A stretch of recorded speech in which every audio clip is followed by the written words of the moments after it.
Bienvenue dans le quantificateur des inégalités en santé. Cet outil met en œuvre des méthodologies pour mesurer et suivre les inégalités en santé, en aidant à identifier les écarts injustes et évitables entre les groupes de population.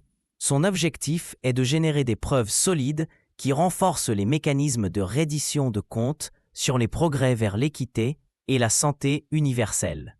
En promouvant la mesure et le suivi des inégalités, les décideurs peuvent identifier des schémas systématiques de défavorisation, évaluer l'impact distributif des politiques publiques et passer d'une approche par moyenne à une approche par gradient, nécessaire pour une véritable universalité de la santé. Avant de commencer, veuillez sélectionner votre langue d'interface préférée. L'outil est disponible en anglais, espagnol, français et portugais. Étape 1. Chargez votre ensemble de données. Commencez par charger votre fichier avec la base de données.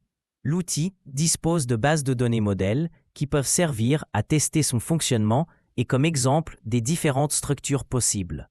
L'outil fonctionne avec deux structures de données. La première option, et la recommandée, est la structure verticale. Chaque unité d'analyse apparaît plusieurs fois, une fois par période. La deuxième option est la structure horizontale. Ici, l'unité d'analyse apparaît une seule fois, tandis que les données pour chaque période sont affichées dans des colonnes séparées. Les deux formats sont acceptés, mais la structure verticale est plus facile à configurer et réduit significativement la probabilité d'erreur. Étape 2. Type d'information. Indépendamment de la structure des données, l'outil doit savoir quel type d'information il contient. Disposez-vous d'un numérateur et d'un dénominateur, ou seulement d'un indicateur agrégé, sélectionnez l'option qui correspond le mieux à votre base de données. Rappelez-vous, utiliser un numérateur et un dénominateur conduit toujours à des calculs plus précis. Étape 3. Attribution des variables.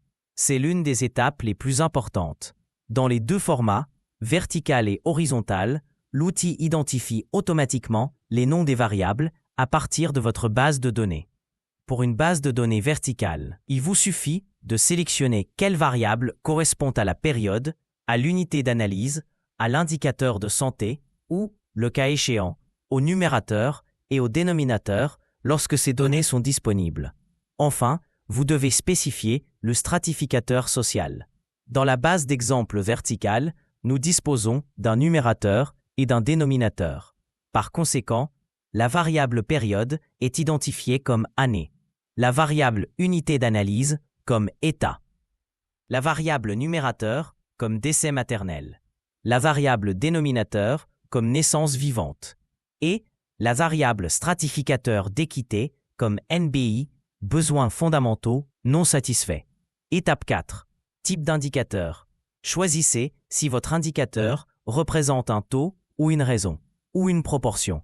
S'il s'agit d'un taux, spécifiez le facteur de l'indicateur de santé. Par exemple, 100 000. S'il s'agit d'une proportion, indiquez si elle est exprimée entre 0 et 1. Ou comme un pourcentage, le système effectuera automatiquement la conversion.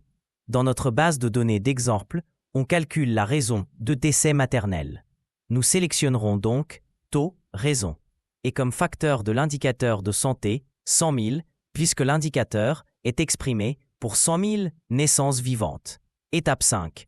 Polarité du stratificateur social, spécifiée si, à une valeur plus élevée du stratificateur social, correspondent de meilleures conditions sociales, ou si des valeurs plus élevées représentent de moins bonnes conditions sociales.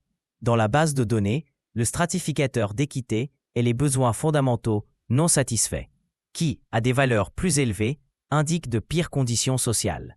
C'est pourquoi nous sélectionnons « Non », car plus il y a de besoins fondamentaux non satisfaits, moins les conditions sociales sont bonnes. Étape 6. Paramètres avancés. Ces options vous permettent de filtrer l'ensemble de données, personnaliser les étiquettes et sélectionner des métriques spécifiques. Vous pourrez également modifier des options pour paramétrer le modèle de calcul des mesures simples et complexes d'inégalité. Cependant, pour la majorité des utilisateurs, la configuration par défaut des mesures simples et complexes est suffisante. N'oubliez pas que les réglages suivants des options avancées sont facultatifs. Dans ce tutoriel, nous montrerons comment utiliser la section de filtrage et d'étiquetage. Pour les autres options, vous pouvez consulter la documentation. Pour utiliser le filtrage, vous devez sélectionner le nombre de variables sur lesquelles vous souhaitez appliquer le filtre. Ici, nous en sélectionnerons une et filtrerons par la variable année. Nous sélectionnerons les années 2010 et 2020. Dans l'option d'étiquetage, nous devons définir correctement le nom de chaque étiquette que nous voulons modifier. Pour ce tutoriel, nous utiliserons des sigles. L'étiquette de l'indicateur est « Raison de mortalité maternelle pour 100 000 naissances vivantes ».